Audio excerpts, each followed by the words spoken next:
Queria te convidar então para abrir sua Bíblia no Evangelho de João, capítulo 8. Vamos ler a partir do verso 12. João 8, verso 12 em diante, diz assim: De novo Jesus lhes falou dizendo: Eu sou a luz do mundo. Quem me segue não andará nas trevas, pelo contrário, terá a luz da vida.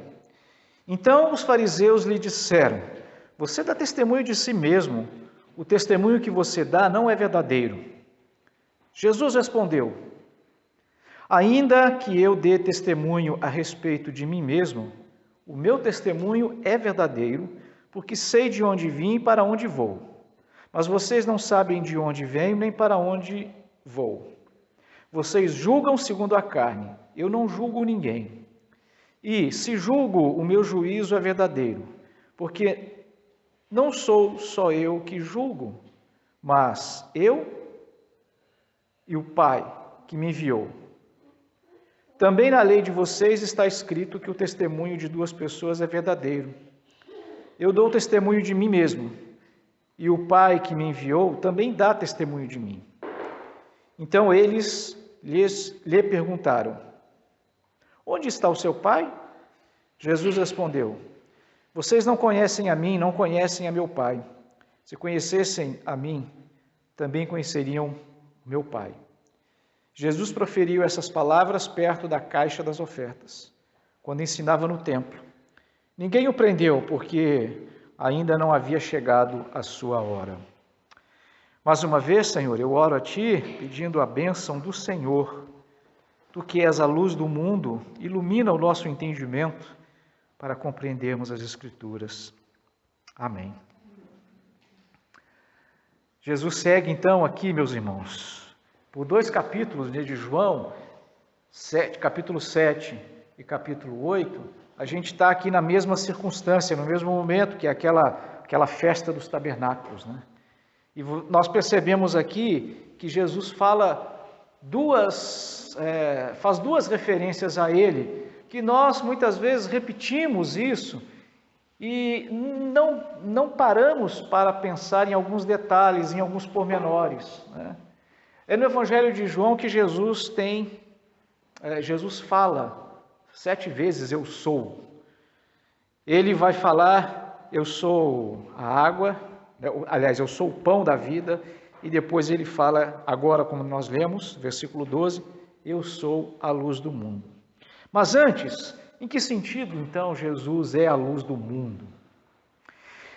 Como eu disse, nesses 2 capítulos estão relatados detalhes da festa dos tabernáculos, que os judeus, de uma certa forma, celebram até hoje, mas naquela época ela tinha alguns detalhes. Nessa festa, eles tinham 2 rituais que Jesus vai usar para apontar, para revelar Ele mesmo. Aqueles rituais que eles faziam apontavam para Jesus. O primeiro deles está no capítulo 7, no versículo 37 e 38, quando Jesus vai dizer, né, que aquele que crê em mim, né, do seu interior fluirão rios de água viva. Naquela ocasião, dessa semana de celebração da festa dos tabernáculos, uma das coisas que os fariseus, os sacerdotes faziam, eles saíam numa procissão, pegavam água num poço de Siloé, enchiam lá umas vasilhas de água, e vinha aquela procissão até o templo, e ali no templo eles jogavam no pé do altar, o altar que ficava lá no pátio do templo, onde eram feitos os sacrifícios, eles jogavam no pé do altar aquela água corria. Esse rito simbolizava o rio de água viva que o judeu, que a nação de Israel deveria ser para todo o mundo. Nos profetas, a gente vai ter referências sobre isso, eles vão citar Isaías, Jeremias, fazendo referências ao que esse ritual representava. A gente sabe que Deus, quando chamou,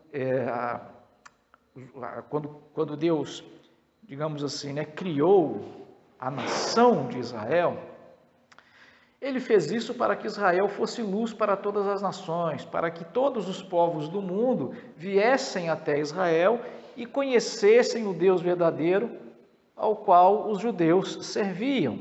Você vai lembrar disso, que por um período curto de tempo isso aconteceu, que foi no reinado de Salomão. Você sabe disso? As pessoas vinham até Salomão e perguntavam a Salomão acerca de muitas coisas. Israel era então o farol do mundo. Por um período curto de tempo isso acabou acontecendo, mas depois eles se perderam nisso. Nessa época então, Israel deveria ser como um rio de água viva que levava vida para todas as pessoas do mundo. Esse ritual simbolizava o que eles deveriam ser. A outra, agora sim, no nosso texto que estamos lendo, João 8,12, havia um outro ritual marcante. No último dia, eles iluminavam o templo ficava completamente cheio de luzes, né? Aí tochas, enfim, eu não sei como que eles faziam essas luzes lá, mas essa iluminação do templo simbolizava igualmente que Israel era a luz que iria iluminar todas as pessoas da terra. Por isso que Jesus Cristo então vai dizer, eu sou, né? Aliás, com relação à água ele não fala eu sou, mas ele diz que quem crê nele, do seu interior vão fluir rios de água viva. Ele fala isso quando aquelas pessoas estavam naquele momento da procissão. Está vendo esse ritual que vocês estão fazendo aí? Eu sou o que esse ritual simboliza. Agora, naquele dia em que eles iam iluminar o templo, Jesus está falando isso à tarde, à noite eles iam fazer isso. Ele estava dizendo, e provavelmente já os preparativos para acender as tochas ali, ele estava dizendo, eu sou a luz que ilumina o mundo. Meus irmãos, o que isso mostra para nós é que cada detalhe das Escrituras apontava e aponta para Jesus. Todo o Antigo Testamento aponta para Jesus. Todo o Antigo Testamento mostra Jesus. Por isso que nós dizemos que a salvação, ela sempre foi pela fé em Cristo. No Antigo Testamento, a fé no Cristo que viria. No Novo Testamento, a fé no Cristo que já veio. Ainda que eles realizassem aqueles rituais, e aqueles rituais ali tinham um valor que não poderia deixar de ser praticado, os animais que eram sacrificados, as oferendas e outras coisas mais. Esses dois aqui de jogar água e de acender o templo, isso não estava na lei mosaica, isso eles acabaram adquirindo depois, mais tarde, mas de uma certa forma não deixa de apontar para Jesus. Tudo aponta para Jesus. Jesus é a água da vida, Jesus é a luz do mundo. Jesus está dizendo para eles, olha, eu sou a luz do mundo, porque é Jesus que ilumina o entendimento das pessoas, Jesus que ilumina a compreensão das pessoas, como eu quero dizer daqui a pouquinho. Mas antes, voltando, quando nós nos lembramos do diálogo de Jesus com a mulher, ou aquele incidente do versículo 1 ao versículo 11, da mulher adúltera que chega até Jesus, o fato de Jesus falar aqui nesse capítulo, nesses versículos, que ele é a luz do mundo, e aí ele vai falar sobre o julgamento, sobre as testemunhas, como acabamos de ler aqui, tem a ver com o que tinha acontecido com aquela mulher um pouco mais cedo, e como já falamos na semana passada, porque Jesus vai destacar aquele incidente com aquela mulher, é uma evidência fortíssima que apontava, que acusava os judeus, as lideranças de estarem agindo de maneira incorreta, e uma evidência inquestionável, absolutamente inquestionável, que testemunhava acerca de Jesus, provando que Jesus era quem ele dizia que era. Quando a gente fala sobre essa questão de argumentos, eu já disse na semana passada, outros dias, só para a gente lembrar, nós vemos muito isso em questões de julgamento de réus, né? Falamos sobre isso. Então, toda vez que um criminoso não é pego em flagrante, quando é pego em flagrante, você está vendo, né, ele foi pego cometendo o crime. Mas quando não é pego em flagrante, Então, você viu a pessoa cometendo o crime? Não, vê cometendo o crime eu não vi, mas as evidências apontam para isso. E aí nós já falamos sobre isso, né? Os detetives, a polícia tem um trabalho importantíssimo ao colher as evidências para que aquelas evidências apontem para uma conclusão óbvia. Por causa disso, disso e disso, então você é culpado de ter cometido o crime que cometeu. O incidente com essa mulher é uma evidência, ou foi uma evidência de grande valor para as autoridades judaicas dizerem que o testemunho de duas pessoas é indiscutível. Então, quando eles trazem aquela mulher ali, e eles vão chegar para Jesus e dizer: Jesus, olha, nós temos aqui no mínimo duas, né? Claro, quanto mais, mas duas já era o suficiente. Nós temos aqui duas testemunhas, e a lei diz claramente que quando duas testemunhas elas estão de acordo, então não tem como você negar o fato. Aí Jesus então vai dizer para eles: olha, vocês vieram aqui e me deram como argumento de que se duas pessoas concordarem acerca de alguma coisa, se duas testemunhas concordarem acerca de algo, tal fato é inquestionavelmente verdadeiro. Não foi isso? Sim.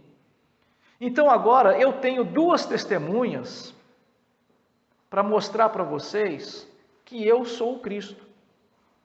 E por que vocês agora estão usando um peso e uma medida diferente? Por que para condenar a mulher duas testemunhas eram inquestionáveis e agora para revelar que eu sou o Cristo, duas testemunhas não valem nada? Em outras palavras, é isso que Jesus Cristo está fazendo ali na sua defesa, né? Ele apresenta a prova irrefutável de que o próprio Deus dava testemunho dele. Então ele, dando testemunho dele, e Deus dando testemunho dele, são duas pessoas falando acerca de algo. Então, eles tinham que considerar que o que Jesus Cristo estava falando era a verdade. Não podia negar isso. Negar esse fato, meus irmãos, era a mesma coisa que negar que o fogo não queima, ou que a água não molha. Quem que em sã consciência, não, em todos os, mas agora a gente recusa isso. Nós estamos vivendo tempos complicados no nosso país e precisamos orar muito, meus irmãos. E eu fico com o meu coração um pouco temeroso porque eu estou vendo muitos crentes dando mais importância às questões temporais do que dando importância para as coisas de Deus. Eu vejo muitos compartilhamentos nas redes sociais, de um lado ou de outro, mas eu não estou vendo as pessoas com o mesmo interesse, com a mesma ânsia, investindo o mesmo tempo em ler as Escrituras, em obter conhecimento e crescer no conhecimento e na graça do Senhor. Eu disse até um outro dia aqui, né? Nós estamos aí nesse momento de polarização muito grande, né? A Bíblia fala que o ser humano, a vida dele assim, é um sopro que se vai. Há uns 15 anos atrás, ou mais, há uns 15 anos atrás, eu ouvi também de uma importante autoridade no Brasil, eu estou falando de 15 anos atrás, então não tem nada a ver com esse momento que nós estamos vivendo hoje aqui, né? Fazendo alguns planos, e eu lembro que um jornalista fazendo um comentário, porque os planos que essa pessoa estava fazendo eram planos corruptos, apesar de o que ele estava falando, da maneira como ele estava falando, não parecer isso. E eu lembro que um jornalista disse: essa pessoa age como se não fosse morrer. E se ele morrer amanhã? E eu falei: puxa vida, hein? Não é mesmo? Nada disso vai ter sentido. E como que nós vamos sobreviver? Eu volto a falar um pouquinho mais sobre isso. Mas Jesus Cristo, meus irmãos, ele afirmava que o Pai dava testemunho dele. nós podemos nos lembrar muito bem, todas aquelas autoridades que estavam ali, elas sabiam, porque quando Jesus foi batizado, aquelas mesmas autoridades que estavam ali, 1 ano e meio, 2 anos mais ou menos passados, talvez quase 3, não muito mais que isso, no batismo de Jesus, aquelas autoridades, mandaram uma comitiva e até João Batista interrogar, na verdade, João Batista. Acontece que, enquanto João Batista está fazendo a sua defesa, Jesus vem e muitas pessoas ali em volta, Jesus é batizado e toda aquela multidão ouve: este é o meu filho amado. Eles ouviram essa voz e identificaram que do céu veio essa voz e eles sabiam que era a voz de Deus falando naquele momento acerca de Jesus, como se não bastasse o próprio João Batista, a quem todos, inclusive Herodes, considerava profeta.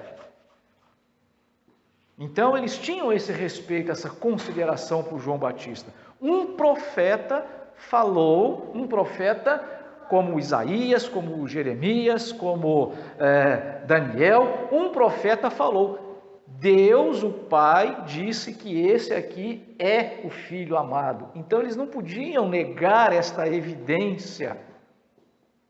Negar isso, como eu disse, seria o mesmo que negar que o fogo não queima e que a água não é molhada.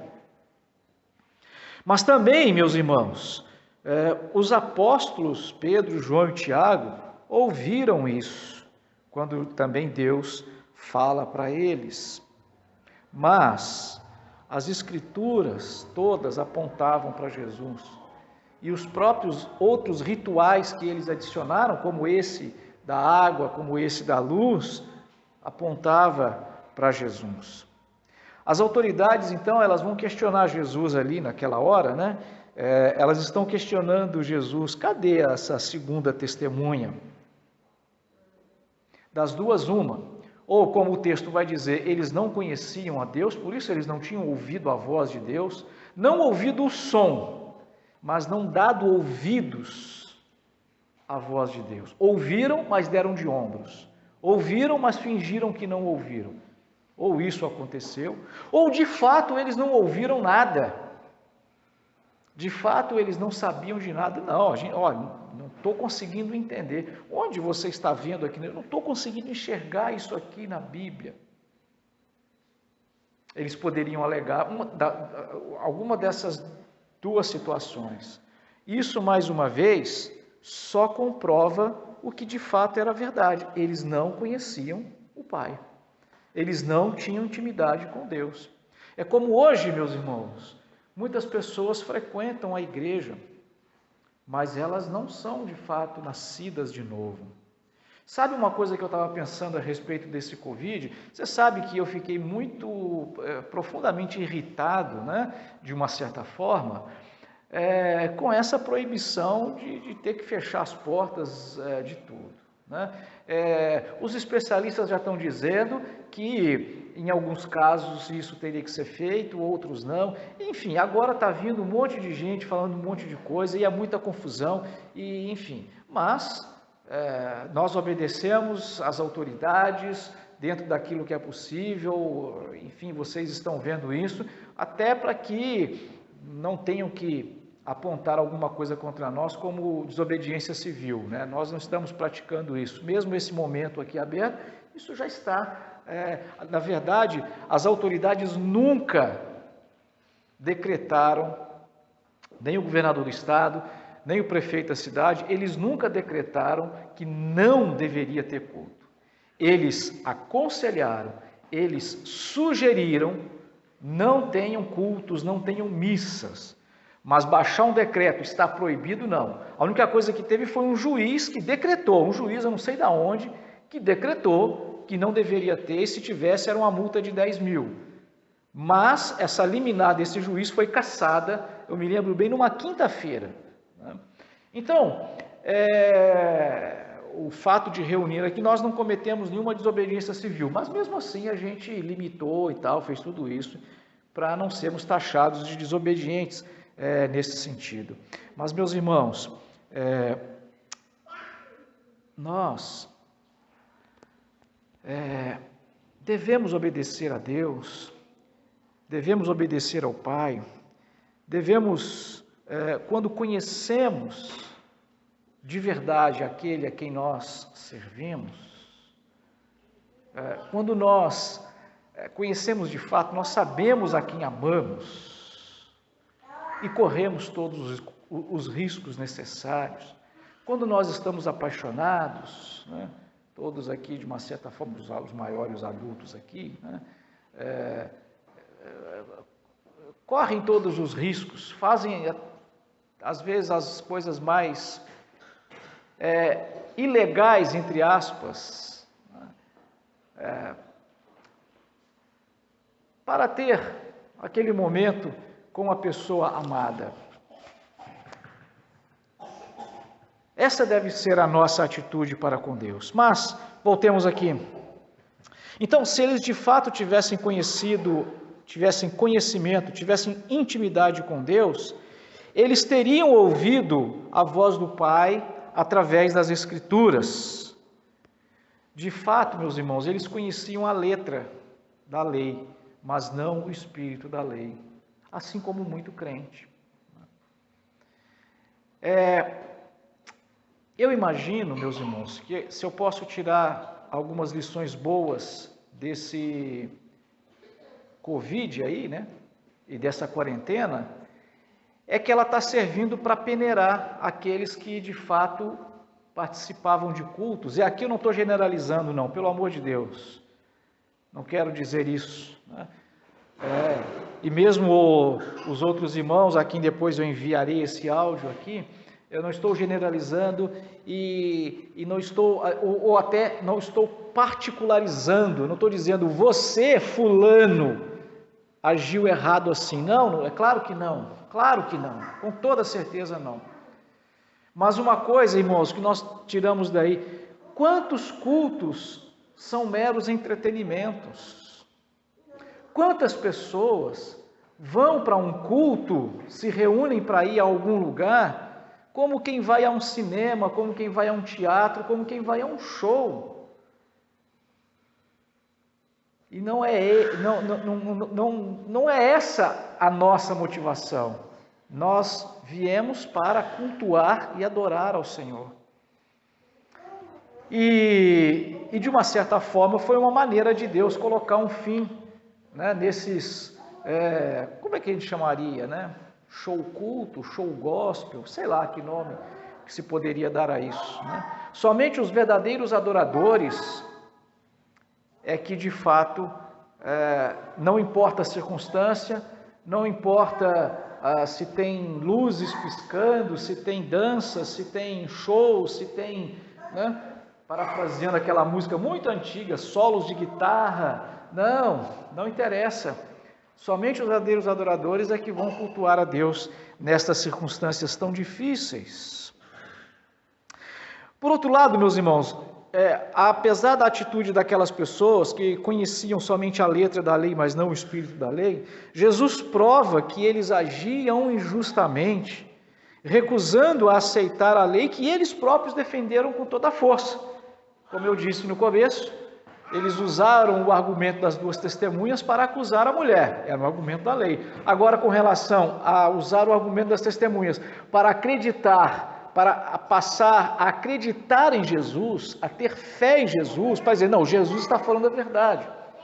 A gente vai ver na outra semana que muitos desses que ouviram a Jesus, a gente vai ver o texto, vai dizer, não quero antecipar para hoje, mas logo depois o texto vai dizer, em João 8, muitos daquelas pessoas creram nele. Num primeiro momento, a gente é levado, olha, eles se converteram. Só que o restante do capítulo, Jesus continua, né, descendo a cajadada, como a gente costuma dizer hoje, mas eles acreditaram em Jesus e Jesus os está bombardeando de novo, inclusive chamando-os de filhos de Satanás. Bom, é aquele negócio, contra fatos, né, contra as evidências, a gente não tem argumento. Mas Jesus, realmente, agora que você falou, sim, de fato, você é o Cristo. Mas eu continuo não acreditando em você. Eu lembro de uma vez que eu evangelizei um testemunho de Jeová, E aí, ele tentando argumentar comigo, eu cheguei e mostrei para ele, provei para ele nas Escrituras que Jesus é Deus e que o Espírito Santo era Deus.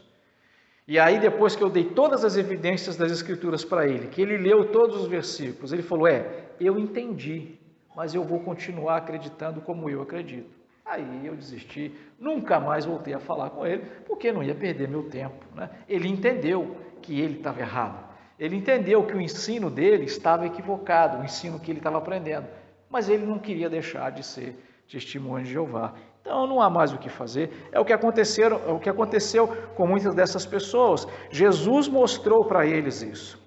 Pois bem, meus irmãos, nesse texto, Jesus começa lá: eu sou a luz do mundo. Como eu disse, nesse evangelho, há 7 vezes Jesus se referindo com esse eu sou. A gente se lembra e a gente faz uma referência de Êxodo 3,14, quando Deus falou para Moisés: eu sou, né, que é o Iavé, o Jeová, Ieoa, enfim, a pronúncia ninguém sabe qual que era a pronúncia correta, né?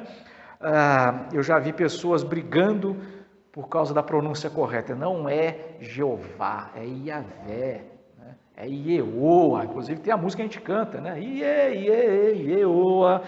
Enfim, ninguém vai saber a pronúncia correta. Eu vou falar aqui Iavé, né? Jesus é o Iavé do Êxodo 3,14. Não no sentido de ser a mesma pessoa. Não é que lá em Gênesis, lá em Êxodo, Jesus se apresentou como o Pai e agora é o mesmo Jesus se apresentando como o Filho. Não, são pessoas diferentes. É lógico que a Escritura vai nos dar evidências claras da nossa Trindade, Pai, o Filho e o Espírito Santo. Aqui, nesse momento, a gente está aprendendo sobre a existência do Pai, do Filho, como pessoas diferentes, porém, ambos da mesma substância, ou seja, são pessoas divinas ou um Deus só, porém, 2 pessoas, aqui 2. O Espírito Santo vai aparecer a partir do João 14, né? A gente falará sobre isso mais para frente. Quando Jesus falou lá em João 6, eu sou o pão da vida, eu já falei muito a respeito disso, quando preguei no capítulo 6, só lembrando para nós aqui, é que esse pão da vida fazia referência àquele maná que as pessoas receberam no deserto. Por 40 anos, Deus alimentou o povo, dando a eles aquele pão. Em toda a ocasião da Páscoa, eles voltavam a comer o pão, fazendo lembrança aquele momento em que eles foram sustentados com vida no deserto por aquele pão que desceu do céu. E aí Jesus fala para eles: eu sou esse pão que desceu para o céu. Você veja, outra vez as Escrituras apontando para Jesus como sendo aquele que nos dá vida e nos dá tudo o que nós temos necessidade. Mas, voltando aqui para o versículo 12, eu sou a luz do mundo. Também durante a peregrinação no deserto, uma luz seguia, né? Uma coluna de fogo, uma coluna de luz, fogo aí no sentido até de luz também, o povo durante aquela caminhada pelo deserto. Jesus é aquela luz, Jesus então é a luz, assim como aquela luz, ela protegeu os judeus, protegeu dos animais, né? No deserto tem muitos animais e a fogueira, a gente já viu aí nesses programas da Discovery que a fogueirinha serve para afugentar os bichos, as cobras, os animais. O deserto, à noite, a temperatura cai para baixo de 0, então aquela coluna de fogo proveu calor para aquelas pessoas não morrerem de frio durante as noites, né? Serviu de iluminação para eles. A gente sabe que com luz é tudo muito mais claro. Enfim, a luz preservou a vida daquelas pessoas. Mas Jesus se apresenta então como sendo essa luz. A luz que protege dos tropeços, a luz que protege das quedas. À luz, tudo se revela e não há segredos. E aí, talvez, meus irmãos, uma referência bastante importante que eu quero estar finalizando com essa reflexão. Você já reparou, né, como o sol ilumina? Hoje, à tardezinha, eu estava vendo, a gente tem um espelho assim no quarto, que já foi uma porta de guarda-roupa. E ela tem uma chave, né? Tem o buraquinho da fechadura. E eu via a sombra, né? Ela batia no espelho e o formato certinho da fechadura ultrapassa e pega na parede. E, inclusive, eu estava me lembrando de uns programas do Egito. Existe no Egito lá umas pirâmides que eles fizeram a pirâmide de uma maneira que o sol, num único dia do ano, entra por uma festa na pirâmide e ilumina um determinado lugar. É uma coisa fantástica de engenharia, assim, que tem que ter um conhecimento de astronomia absurdo para poder fazer aquele negócio. Eu fiquei me lembrando daquele, olhando aquele buraquinho da fechadura, como que a luz do sol penetrava ali, e naquele lugar onde a luz penetra, ilumina, no restante tem sombra. E estava me lembrando disso, né? Como que o sol deixa tudo às claras, mostra o que é feio, o que é bonito, o que é sujo, o que é limpo, né? Diante de Jesus não existe neutralidade. Nós não conseguimos nos esconder diante da luz de Jesus. Nesse mundo, as pessoas vivem nas trevas, e nas trevas elas conseguem se esconder. A gente não conhece, a gente não sabe da intimidade das pessoas, das coisas boas e das coisas ruins, das virtudes e dos defeitos, mas Jesus escancara todas as coisas. Jesus é a nossa luz, a luz da moralidade. Jesus iluminou o coração daquela mulher adúltera para que ela abandonasse a vida imoral e passasse a viver uma santidade de vida. Foi a luz de Jesus que iluminou o coração dela, que iluminou o entendimento dela para que ela compreendesse. Jesus iluminou o coração de Mateus, né?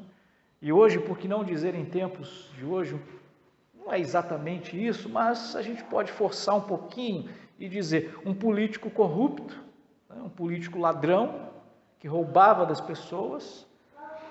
Jesus iluminou o coração dele e ele, de corrupto, se tornou uma pessoa generosa, uma pessoa piedosa e um apóstolo de Cristo, que não é pouca coisa. Jesus é a luz da sabedoria. Jesus iluminou o entendimento dos discípulos para compreenderem as Escrituras. Para mim, irmãos, é um exemplo muito marcante o relato que diz quando as pessoas estavam no caminho de Emaús, 2 discípulos indo para essa cidade, Jesus se junta a eles, e o texto vai dizer que Jesus abriu o entendimento, iluminou o entendimento deles para que eles compreendessem as Escrituras. Nós não conseguimos compreender a Bíblia se nós não formos iluminados por Jesus Cristo. E é Jesus quem nos dá esta compreensão. Jesus abre os olhos aos cegos com a luz para que entendam e recebam a salvação. Se somos salvos, é porque Jesus ilumina o nosso entendimento.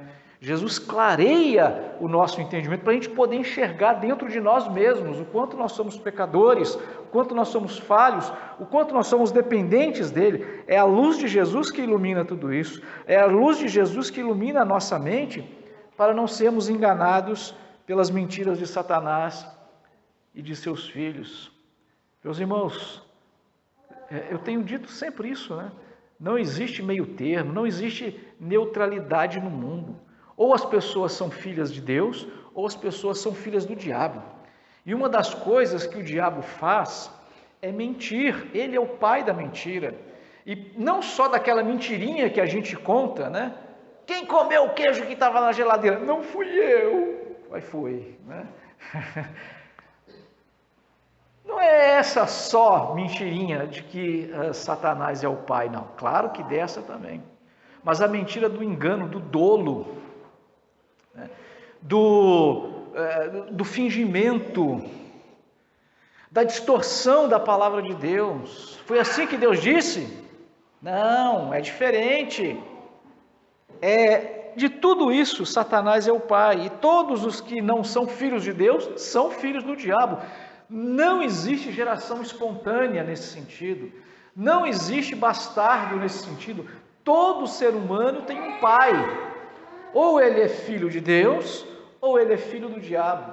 E só se torna filho de Deus quem é nascido de novo, quem é nascido pela palavra, quem é nascido de Deus, quem confessou Jesus como o Senhor e Salvador de sua vida. Só esses têm o poder de se tornarem filhos de Deus. Caso contrário, são filhos do diabo. E por serem filhos do diabo, vivem na mentira, vivem no engano, vivem no dolo. E Jesus ilumina a nossa mente, tanto para escaparmos dessa paternidade satânica, quanto para discernirmos essas mentiras e enganos e fugirmos dela. A luz dos justos brilha intensamente, mas a lâmpada dos ímpios se apagará, nos diz Provérbios 13, 9. A luz dos justos é Jesus. A luz dos ímpios. Que nós possamos aplicar na nossa vida, meus irmãos, o princípio a seguir. Confiar em Jesus como o único que pode iluminar nosso entendimento, nos livrará de todo engano e de toda mentira. Jesus